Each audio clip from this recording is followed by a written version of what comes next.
नमस्ते दोस्तों, मेरा नाम है हिमांशु और स्वागत करता हूं आपका इस नई वीडियो में। दोस्तों, आज की वीडियो थोड़ा सा आपके लिए इम्पोर्टेंट होने वाली है क्योंकि मैं आपसे बात करने वाला हूं कि किस तरीके से आप म्यूजिक प्रोडक्शन में एक स्टेबल कैरियर बना सकते हो। हालांकि स्टेबल इस दुनिया में कुछ भी नहीं है, लेकिन काफ़ी हद तक आप एक बेहतर आप कैरियर बना सकते हो जिसमें आपको, जैसे लॉकडाउन हुआ, इन चीज़ों का आप लोगों के ऊपर अफेक्ट ना के बराबर पड़े या पड़े ही नहीं। तो आज की वीडियो आपके लिए कैरियर से रिलेटेड बहुत इंपॉर्टेंट रहने वाली है। ये टॉपिक मैंने बहुत ही संभल के चूज किया है आप लोगों के लिए, क्योंकि आप लोगों के लिए इंपॉर्टेंट है। वीडियो चालू करने से पहले मैं आप लोगों से बोलना चाहता हूँ कि अगर आप मेरे चैनल पर नए हो, ये वीडियो पहली बार देख रहे हो, तो आप मेरे चैनल को सब्सक्राइब कर लीजिए और ये जो बेल का आइकन है इसे दबा दीजिए, क्योंकि मैं म्यूजिक प्रोडक्शन से रिलेटेड वीडियो लाता रहता हूँ। साथ ही साथ अगर आप पुराने सब्सक्राइबर हो तो यार क्या कर रहे हो, अभी तक आपको ये वीडियो लाइक कर देनी चाहिए थी। शेयर करो आप ज़्यादा से ज़्यादा लोगों के साथ, क्योंकि मेरे को अच्छा लगता है जब आप मेरी वीडियोस पर कमेंट करते हो, लाइक करते हो, शेयर करते हो। तो करते रहो। तो दोस्तों, अब हम अपने वीडियो के टॉपिक की तरफ बढ़ते हैं। जैसा कि आप जानते हो, म्यूजिक प्रोडक्शन में अगर आप वर्क कर रहे हो तो ये बिल्कुल एक शेयर मार्केट की तरह मैं मानता हूँ। कोई भी आप फ्रीलैंसिंग वाला वर्क करते हो, म्यूजिक प्रोडक्शन की ही बात नहीं है, वो एक शेयर मार्केट की तरह। कभी आपके पास वर्क अच्छा आ रहा है, आपका टाइम अच्छा चल रहा है तो आपका बूम होगा, और कभी भी ऐसा हो सकता है कि आपका टाइम गिर सकता है। तो मैं जो आपको बताने वाला हूँ बात, वो केवल म्यूजिक प्रोडक्शन पर लागू नहीं होती, वो सभी पूरे बिजनेस सर्कल पर लागू होती है। आप कुछ भी बिजनेस कर रहे हो तो आपके ऊपर ये लागू होगी, और आपको ऐसा करना चाहिए। भले ही आप अपनी एक आपकी कोई शॉप है या आप कुछ भी आप कोई प्रोडक्ट बना रहे हो, तो आपके ऊपर ये लागू होती है।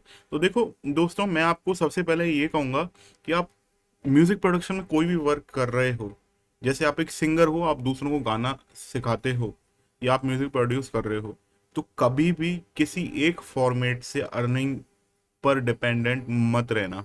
जैसे मैं आपको बताता हूँ, कई सिंगर होते हैं जो लाइव परफॉर्मेंस देके आप अर्निंग करते हैं अपनी, और उन्हें उस परफॉर्मेंस देने से काफ़ी अच्छी वो अर्निंग भी कर रहे होंगे। ऐसा नहीं है कि उनकी लाइफ में कोई परेशानी लग रही है। लेकिन दोस्तों, आप कोई भी बिजनेस कर रहे हो तो मेरे हिसाब से आपको एक दूसरा रास्ता और खोजना चाहिए अपने लिए। ये सभी के लिए, म्यूजिक प्रोडक्शन में ही नहीं, सभी को ही करना चाहिए। कैसे? जैसे सिंगर्स के लिए मैं बताता हूँ, आप चाहो तो आपके पास जैसे गाने का स्किल तो है ही है, आप परफॉर्मेंस तो देते ही हो, साथ ही साथ आप लोगों को सिखाना भी की भी ट्रेनिंग की भी क्लासेस चालू कर सकते हैं। तो कभी कभी ऐसा होता है कि अगर सपोज कीजिए, भगवान ना करे, लेकिन आपका कोई खराब टाइम आता है जिसमें आपका सिंगिंग में जो परफॉर्मेंस वाला सेक्टर है वो डाउन जाता है, तो आप जो आपका टीचिंग वाला सेक्शन है वो आपका बेहतर रहेगा उस टाइम, या उस टाइम उससे आपका काम चल सकता है। और ज़रूरी नहीं है आप सिंगिंग के साथ टीचिंग ही करो। अब जैसे आप परफॉर्मेंस देते हैं तो आप कोई होटल को भी ज्वाइन कर सकते हैं, जहाँ पर आपका रेगुलर वर्क, आप रेगुलर सिंगिंग करते रहें और कहीं कहीं आप परफॉर्मेंस भी देते रहें, तो ये भी एक बहुत अच्छा विकल्प है।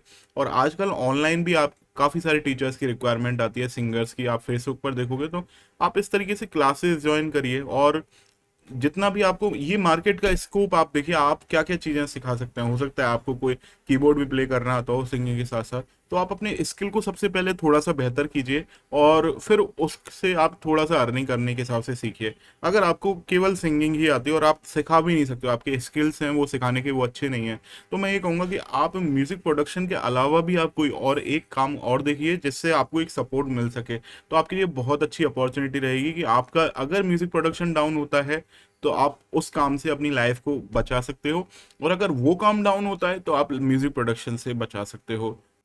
और बात ये नहीं है कि आपको केवल दो कामों पर देना है दोस्तों, ये लाइफ है। जब आपके पास ये सारी चीजें, ये दो काम हो जाए तो आप तीसरे काम की ओर जाओ। अब मैं आपको बताता हूँ कि क्या आपका साइन होता है कि आपको मूव करना चाहिए दूसरे काम की तरफ। देखो, जैसे मैं अपना एग्जांपल लेता हूँ, जैसे मैं म्यूजिक प्रोडक्शन कर रहा था और मैं म्यूजिक प्रोडक्शन से मेरी अर्निंग होने लगी, बढ़ने लगी, तो उसके बाद क्या था कि एक अच्छी डिसेंट अर्निंग आने के बाद मेरे को अब दूसरे जो रास्ते होते हैं उनकी तरफ देखना चाहिए। ऐसे नहीं कि म्यूजिक प्रोडक्शन से, या आपके हिसाब से देखते हैं, अगर आपके सिंगिंग में लाइव परफॉर्मेंसेस से आपकी अर्निंग बेहतर हो रही है तो आप सोच रहे हो कि यार मेरी लाइफ इससे कट जाएगी। नहीं, जैसे ही आपका एक जो फील्ड है वो स्टेबल होने लग जाए तो आप तुरंत, आपको फिर खाली नहीं बैठना, आपको खुश नहीं होना कि आपने एक बड़ी रेस जीत लिया है, ऐसे खुश नहीं होना। आपको तुरंत दूसरा कोई उस रास्ता निकालना है कि यहाँ पर मैं इसमें भी वर्क कर सकता हूँ। तो आपको वो सही टाइम होता है जब आपका एक चीज़ स्टेबल हो जाती है। आप सपोज करो, आप सिंगिंग में हो, आप सिंगिंग भी सिखा रहे हो, परफॉर्मेंस भी दे रहे हो, उसके साथ साथ आपने एक अपना बिजनेस भी खोल लिया है, और वो बिजनेस भी आपका अच्छा अच्छा चल रहा है। लेकिन दोस्तों मैं ये सोचता हूँ कि जैसे आपने कोई तीन चीजों पर एक साथ जैसे वर्क कर रहे हो, अब सपोज करो सिंगिंग से तो आपकी 40% अर्निंग बन रही है और 20% आपकी बन रही है बाकी एक बिजनेस से, और बाकी 40% आपकी बन रही है अर्निंग एक बच्चों को सिखाने से। तो ये तीन तरीके से आपकी बन रही है। तो इसमें आपका जो सबसे लोएस्ट सेक्शन है ना, जिससे आपकी अर्निंग कम हो रही है, आपका ध्यान उस तरफ होना चाहिए। ऐसा नहीं कि आपका सिंगिंग और परफॉर्मेंस से आपका अच्छा चल रहा है तो आप ये बोलो कि यार कोई दिक्कत नहीं, हमने काम तो संभाल ही रखे हैं ना, तीन काम चल तो रहे। नहीं दोस्तों, ऐसा नहीं होना चाहिए। अब मेरे साथ क्या होता है, मैं मल्टीपल चीज़ों पर वर्क कर रहा हूँ, तो जिस चीज़ में मेरा रेशो कम होता है ना, मेरा ध्यान उसी तरफ कॉन्सेंट्रेट होता है कि मेरे को इस चीज़ पर और वर्क करना चाहिए ताकि मेरी वो स्टेबल रेशो आए।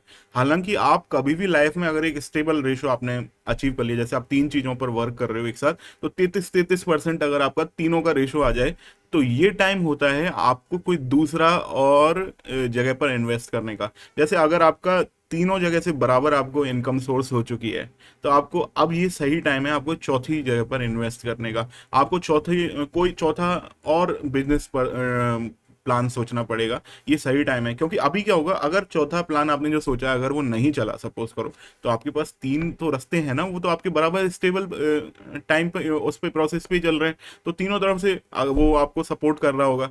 और भगवान अगर कुछ बुरा से बुरा भी करता है ना, तो क्या होता है, एक उनमें से तीन में से एक भी डाउन होता है तो दो चल रहे हैं सही। तो इस तरीके से क्या होता है कि आपका जैसे ही एक स्टेबल रेशो आपका अचीव होने वाला होता है, हालांकि आप लाइफ में कभी भी एक स्टेबल रेशो अचीव नहीं कर पाओगे, और जैसे स्टेबल का हो रहा है आपका, तो ये मैं सभी बिजनेस के लिए बता रहा हूँ, म्यूजिक के हिसाब से नहीं बता रहा, तो आपको क्या करना चाहिए, चौथे की ओर बढ़ना चाहिए। अब इस तरीके से आपने जब चौथा कर लोगे तब पांचवे की ओर बढ़ो। तो दोस्तों आप देखोगे कि लाइफ एक तरीके से अगर आप बिजनेस करते हो तो आपके लिए एक रेस है ना। अब मैं आपको इसमें थोड़ा सा और बेहतर और चीज बताता हूँ। जब आप चीजों को मल्टीपल चीजों को करने लगो, तब आप उसमें अपने साथ और लोगों को भी शामिल कीजिए, क्योंकि जरूरी नहीं है, भगवान न करे आपकी सेहत अच्छी रहे, लेकिन एक आप आर्टिस्ट की तरह वर्क कर रहे हो तो जरूरी नहीं है कि आप लाइफ टाइम तक आपके कान आंख नाक सब हाथ पैर सभी सही रहेंगे। प्लीज बुरा मत मानना, लेकिन मैं एक रियलिटी बता रहा हूँ। तो इसलिए आपको अपने बिजनेस में और लोगों को भी शामिल करना चाहिए। आप सपोज कीजिए जैसे आप टीचिंग का आपका अच्छा चल रहा था और आपने उसमें दो टीचर और रख लिए। अब आप ये सोच सकते हो कि दो टीचर आपको नुकसान भी दे सकते हैं कि वो अपनी भी कोचिंग खोल सकते हैं, लेकिन नहीं दोस्तों, आपको उनको भी खुश रखना है, उनको भी अच्छे तरीके से रखना है, क्योंकि वो आपका बिजनेस तभी बढ़ाएंगे, है ना। और सभी चीज़ों का सोल्यूशन रखना चाहिए, कुछ भी प्रॉब्लम हो सकती है आगे, कोई भी आपका छोड़ भी सकता है साथ, लेकिन कोशिश कीजिए आपके साथ जो भी आपके साथ लोग काम कर रहे हैं आप उनको अपनी तरफ से खुश रखें। तो इससे क्या होगा कि जब आप कोचिंग वाले जैसे सेक्शन में आपने दो टीचर और रख लिया अपने साथ, एक गिटार सिखा रहा है और एक तबला या ढोलक और सिखा रहा है सिंगिंग के अलावा या कीबोर्ड के अलावा, तो इससे क्या होगा कि का वो बिजनेस और बढ़ेगा, है ना। ऐसे ही आप सिंगिंग में भी कर सकते हो। आप अपना जैसे सिंगिंग का आपका अच्छा चल रहा है तो आप अपना खुद का बैंड खोल सकते हो, आप अपनी खुद की म्यूजिक इवेंट कंपनी खोल सकते हो। तो इवेंट कंपनी खोलने से आपसे और लोग जुड़ेंगे, आप और लोगों को काम प्रोवाइड कर रहे होगे, इससे आपका नाम भी होगा, प्लस लोगों के बीच में आपकी एक अच्छी रेपुटेशन भी बनेगी। और देखो कई बार ऐसा भी हो सकता है कि आप जैसे टीचिंग नहीं कर पा रहे हो या आप किसी चीज़ से बिजी हो, तो वो लोग जो आपकी ने जुड़े हुए हैं वो आपका काम संभालेंगे। ये आपके हर बिजनेस में होना चाहिए। और जैसे मैं अपनी बात करूं कि अगर एक टाइम ऐसा आता है कि मैं अपना काम नहीं कर पाता हूं, तो मैंने जो लोग जोड़े हुए हैं ना अपने साथ, कोशिश कीजिए नए लोग आप जोड़ो, जो आपसे उम्र में छोटे हैं आप उनको जोड़ो, क्योंकि एक तो उनके अंदर ज़्यादा इतना ईगो नहीं होगा, है ना। कोई साथ का होगा, बराबर की उम्र का होगा, तो उसमें ईगो का प्रॉब्लम आप लोगों का हो सकता नहीं भी आए आपके लिए, लेकिन कुछ कह नहीं सकते, है ना। नए लोग जोड़ोगे तो वो आपसे थोड़ा सा डिसिप्लिन में भी रहते हैं वो लोग, तो क्योंकि आप उम्र में बड़े हो गए उनसे, तो इसलिए आप नए लोग जोड़ोगे तो वो एक तो आपकी उम्र जब ज़्यादा होगी तब वो एक आपसे कम उम्र पर होंगे तो आपसे बेहतर काम कर रहे होंगे वो लोग, तो इसलिए नए लोगों को भी आप जोड़ोगे। तो अब जैसे स्टूडियो रिकॉर्डिंग के बारे में बात करें, एक टाइम ऐसा भी आएगा कि आप मिक्सिंग मास्टरिंग नहीं कर पाओगे, आपके कानों की शक्ति है वो कम हो जाएगी बिल्कुल। लेकिन जब आपने उन लोगों को जोड़ा हुआ है, उन लोगों को आप खुश रख रहे हो, दिल से खुश रखो, दिल से आपके लिए कोई भी बुरा नहीं सोचे, तो आप देखो कि वो आपके उस टाइम में वो काम आएंगे वो लोग, और वो आपको एक अच्छा बिजनेस करके देंगे। आप उनको फैसिलिटी प्रोवाइड करना, स्टूडियो आपका होगा और आप अपनी लाइफ को आराम से जी रहे होगे, आपको काम करने की जरूरत नहीं पड़ेगी। तो दोस्तों ओवरऑल घूम के यही बात आती है कि कभी भी आपकी लाइफ है वो सेटल नहीं हो सकती है। आपको हो सकता है ये थोड़ा सा बुरा लगे सोचने में, यार क्या बोल रहे हो, कभी भी सेटल नहीं हो रहे हो। अगर सेटल हो रहे हो आप तो समझ लेना कि आपकी लाइफ खत्म हो रही है। म्यूजिक में भी है ये, बिजनेस में भी है। थोड़ा सा बिजनेस पर्सन वाली आज मैंने बात कर ली आप लोगों से, लेकिन मेरी सोच यही रहती है, आप जिसके साथ भी वर्क कर रहे हो, चाहे आप उससे काम करवा रहे हो या चाहे आप उसके लिए काम करके दे रहे हो, दोनों लोग आपसे खुश होने चाहिए। आपकी एक रेपुटेशन होनी चाहिए अच्छी वाली, नेगेटिव में नहीं। कुछ नहीं रखा यार दोस्तों, लाइफ एक छोटी सी है, पता नहीं मैं कब टाइम तक जिंदा हूँ, है ना, हमारी लाइफ कितनी है।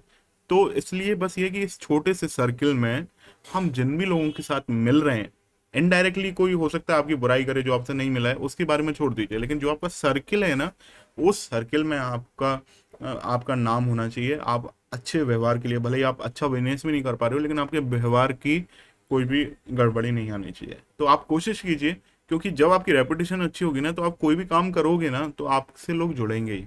तो ये मेरी सोच रहती है, और मल्टीपल चीज़ों में आपको वर्क करना है। ओवरऑल आपको आज की वीडियो समझ में आ चुकी है कि मैं आपसे क्या कहना चाह रहा हूँ, और ये आपके लिए बहुत इंपॉर्टेंट वीडियो रही होगी। आई होप आप अपनी लाइफ में बहुत अच्छा करें, और मेरी वजह से अगर आप कुछ अच्छा कर पाते हो तो मेरे को और अच्छा लगेगा। मैं मिलूंगा आपसे नेक्स्ट वीडियो में, तब तक आप अपना ख्याल रखिए। Take care, bye.